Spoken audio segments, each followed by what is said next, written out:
Parte 1. Esta história foi cuidadosamente tecida a partir das cartas que as pessoas me enviaram. Todos os nomes foram alterados para proteger a identidade dos envolvidos. Se gosta de relatos sinceros e intensos, junte-se ao nosso canal, deixe seu like para nos apoiar e compartilhe nos comentários o que achou. Sua opinião é ouro para nós. Mas, antes de começar, um pequeno anúncio. Quer ser o primeiro a saber das histórias mais quentes e proibidas? Junte-se ao nosso grupo exclusivo no Telegram. O link está na descrição. Lá, compartilhamos tudo o que é mais íntimo. E para quem quer ainda mais, torne-se patrocinador do canal agora, acomode-se bem. A história que ouvirá hoje fará seu coração bater mais rápido. Helena nunca imaginou que aceitar aquele trabalho fosse tão diferente do que esperava. Sua amiga da faculdade, Sofia, sempre aparecia com empregos temporários para ajudar a pagar as contas. Não te preocupes, é uma vaga perfeita. Paga bem, nada de estresse, dizia Sofia, rindo ao telefone. Ah, só um pormenor. O pai da criança é um deus grego, mas casado, ok? Helena bufou. Casado, bonito, os problemas dele.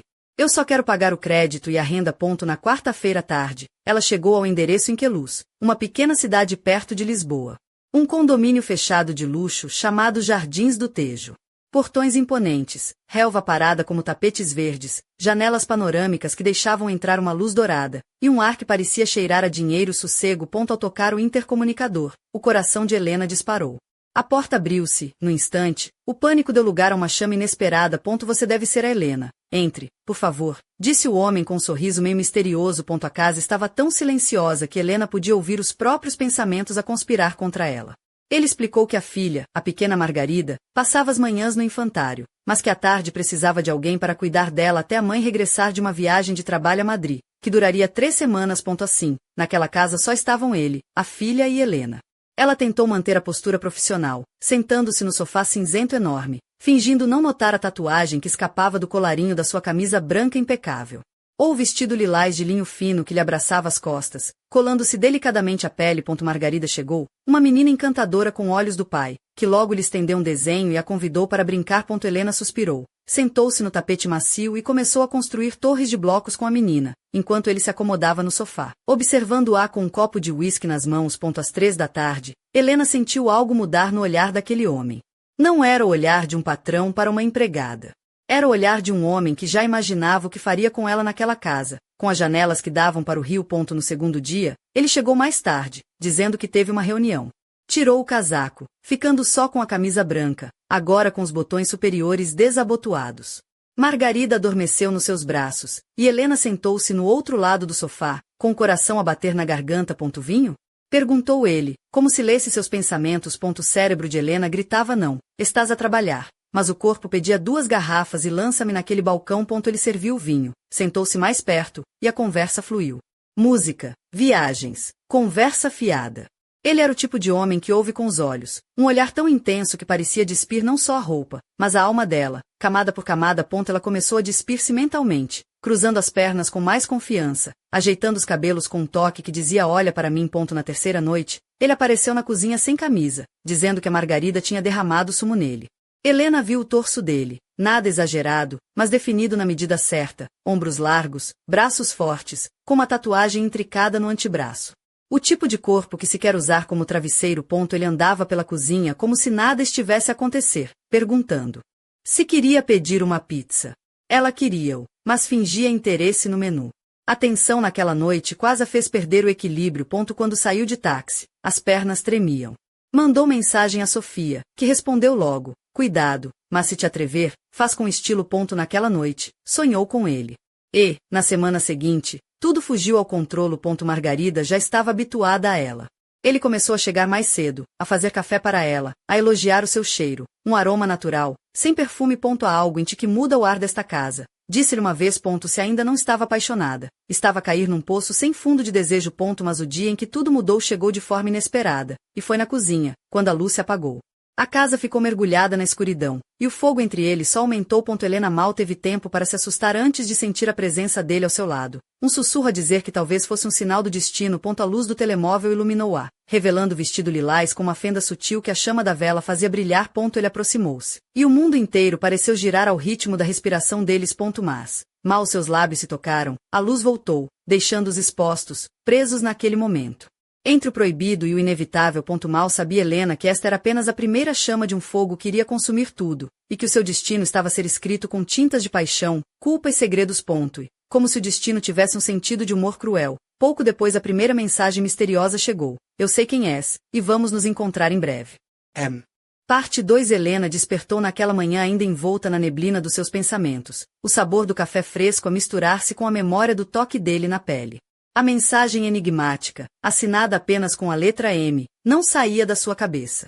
Quem seria? Um admirador secreto? Ou um aviso sombrio? Vestiu-se com cuidado, escolhendo uma blusa branca de seda que deslizava pelo corpo como uma carícia, combinada com uma saia lápis preta que acentuava a curva dos seus quadris. Nos pés, uns sapatos de salto médio, elegantes mas discretos, que lhe davam a postura de quem sabe exatamente o que quer. Um colar delicado de prata descansava no seu pescoço, um pequeno detalhe que a fazia sentir-se feminina sem ser vulgar. Chegou ao trabalho, no centro histórico de Sintra, onde as ruas de pedra contavam histórias tão antigas quanto as suas próprias dúvidas. O apartamento onde cuidava de Margarida ficava numa rua estreita, com paredes cobertas de era e flores silvestres a espreitar pelas janelas. O homem, que se chamava Miguel, vinha recebendo-a com uma mistura de cortesia e um magnetismo quase perigoso. A camisa azul que usava naquele dia estava um pouco amarrotada, como se ele tivesse passado a noite a tentar esquecer algo, ou alguém. O olhar dele, por vezes, perdia-se no horizonte, como se carregasse um segredo que pesava mais que o próprio corpo. Helena tentava concentrar-se na pequena Margarida, que já corria pelo salão com a energia de um furacão em miniatura. A menina usava um vestido de algodão cor de pêssego, com pequenos laços no cabelo castanho claro, e um sorriso que iluminava a casa inteira. Miguel entrou na cozinha, preparando um café com a mesma calma desconcertante de sempre. Queres um café? Perguntou, com aquela voz grave que parecia envolver o ar em volta. Helena aceitou, sentando-se à mesa, e reparou que ele usava um relógio antigo, de couro, que parecia ter pertencido ao avô. É familiar? Perguntou curiosa. Sim, da minha família. Tem história, como tudo aqui, respondeu ele, olhando para a janela como se esperasse que o passado voltasse a entrar. O ambiente estava carregado de uma tensão invisível, quase palpável. Miguel aproximou-se devagar, e Helena sentiu o calor do corpo dele atravessar-lhe a pele como uma corrente elétrica. Ele tocou-lhe a mão por um instante, só um toque, mas foi suficiente para fazer o coração dela disparar. Sabes, Helena, há coisas que guardamos no silêncio, e outras que nos queimam por dentro, murmurou ele, quase para si mesmo. Ela sorriu, tentando esconder o nervosismo. E tu, guardas o quê? Antes que ele pudesse responder, Margarida interrompeu, pedindo para brincar no quintal.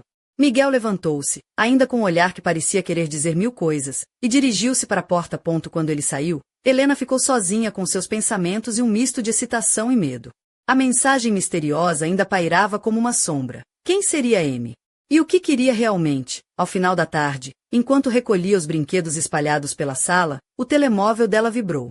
Era uma nova mensagem, desta vez com uma foto. Uma sombra indistinta, mas com um brilho familiar, a silhueta de um homem junto a uma janela iluminada.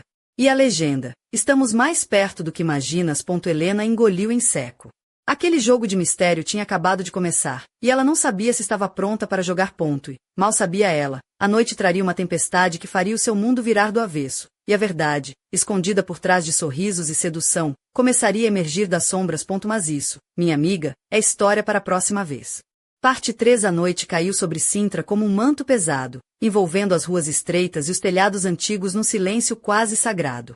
Helena sentia o peso daquele dia nos ombros, como se cada passo que desse aproximasse de um abismo invisível. O vestido preto que escolheu para sair era simples, mas fazia justiça às curvas que ela já não tentava esconder. O decote discreto deixava entrever um pouco da pele macia do pescoço, e os brincos de pérola balançavam suavemente, como se dançassem ao ritmo do seu coração acelerado. Nos pés, saltos altos que a faziam sentir-se poderosa e vulnerável ao mesmo tempo. Miguel a esperava no café do Largo da Feira, um daqueles lugares onde o tempo parecia ter parado, com velhas fotografias nas paredes e um aroma inconfundível a café torrado e histórias por contar. Ele vestia uma camisa de linho bege, desabotoada nos primeiros botões, deixando entrever um peito bronzeado e uma tatuagem discreta no ombro esquerdo, um nó celta, talvez um sinal da sua ligação a algo mais antigo do que eles próprios. Quando Helena entrou, o olhar de Miguel percorreu-a lentamente, como se a descobrisse pela primeira vez. Estás deslumbrante, disse ele, com um sorriso que tinha a ternura de um segredo partilhado a meia-luz. Sentaram-se numa mesa junto à janela, e o mundo lá fora parecia desaparecer, ficando apenas aquele instante, suspenso no tempo. Miguel pediu um vinho tinto, enquanto Helena escolhia um chá de ervas, tentando manter a compostura, mas sabendo que a qualquer momento a tensão poderia explodir. Conversaram sobre tudo e nada, mas o subtexto era claro. Havia entre eles uma chama prestes a incendiar tudo. Miguel falava devagar, segurando a mão dela com uma firmeza que prometia proteção e perigo ao mesmo tempo. De repente, o telemóvel de Helena vibrou. Era outra mensagem, desta vez de um número desconhecido. Cuidado com quem confias. Nem tudo é o que parece. Ela engoliu em seco, e Miguel percebeu imediatamente. Quem é? Perguntou ele, franzindo a testa. Não sei.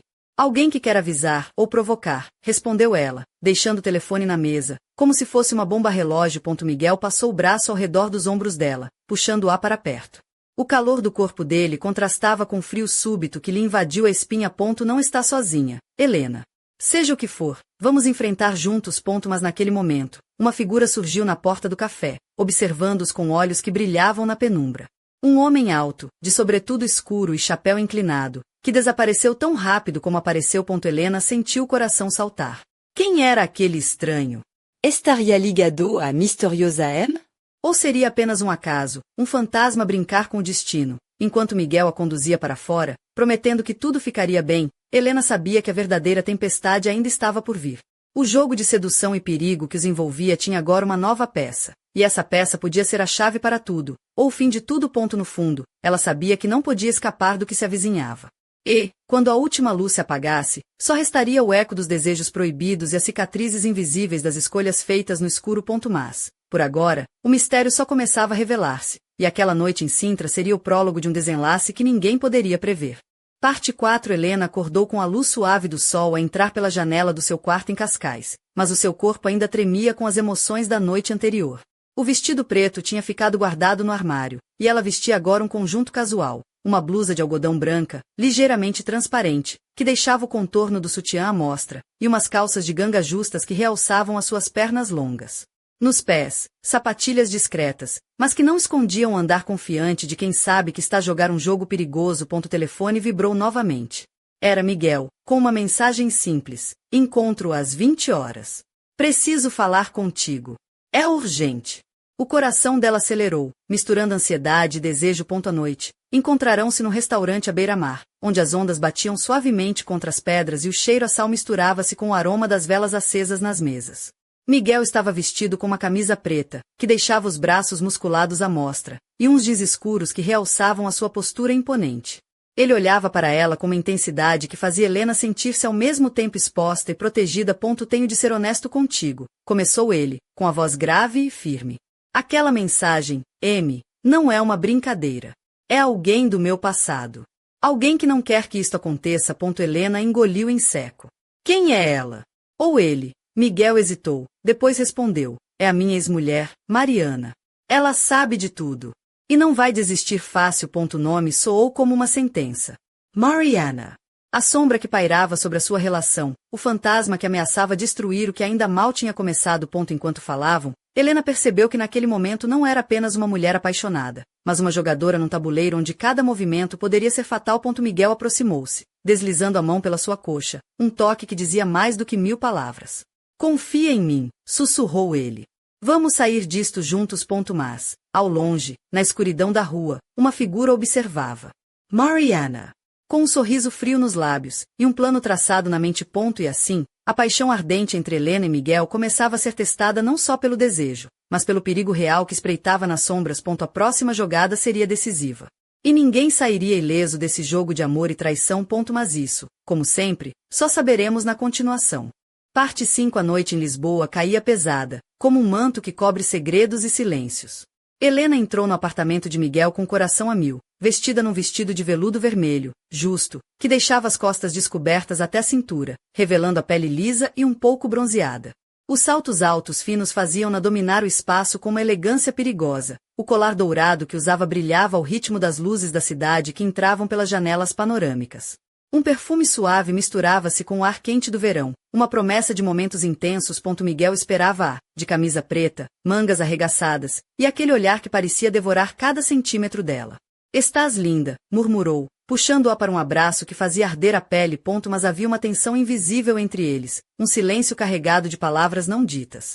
Helena sabia que aquela era a última noite antes de tudo mudar. Sentaram-se no sofá, a pouca luz das velas a dançar nas paredes, enquanto o telefone de Miguel tocava pela enésima vez. Ele ignorou, mas Helena viu o nome no ecrã. Mariana. O ar ficou pesado, e Miguel suspirou. Ela voltou, disse, a voz baixa, cheia de dor e raiva. Helena sentiu o perigo apertar-lhe o peito, mas também uma chama de desafio. Então, esta é a última noite que temos para sermos nós. Miguel sorriu, puxando-a para mais perto, os seus corpos colados num fogo silencioso. Quero-te toda, até a última gota. As horas passaram como num sonho febril, entre beijos, toques e promessas sussurradas. Mas, no fundo, ambos sabiam que o amanhecer traria consequências. Quando a madrugada chegou, Helena preparava-se para sair, vestindo um casaco de lã azul escuro que contrastava com o vestido vermelho. Miguel segurou-a pela cintura, olhando-a nos olhos. Não vais desaparecer, prometeu. Não assim. Ela sorriu, mas dentro dela, uma tempestade de medo e desejo fervilhava. Antes de sair, mostrou-lhe uma última mensagem no telemóvel, uma frase críptica enviada de um número anônimo. O jogo ainda não acabou. Na rua, os passos de Helena ecoavam no calçadão vazio, enquanto as luzes da cidade se apagavam lentamente. O mistério, a paixão e o perigo entrelaçavam-se num nó apertado, pronto a rebentar. E no escuro, uma figura observava, um sorriso enigmático nos lábios. Até breve, Helena, murmurou a voz, carregada de segredos. Porque, numa história de amor e traição, o fim nunca é o que parece. E o próximo capítulo, esse sim, promete ser explosivo.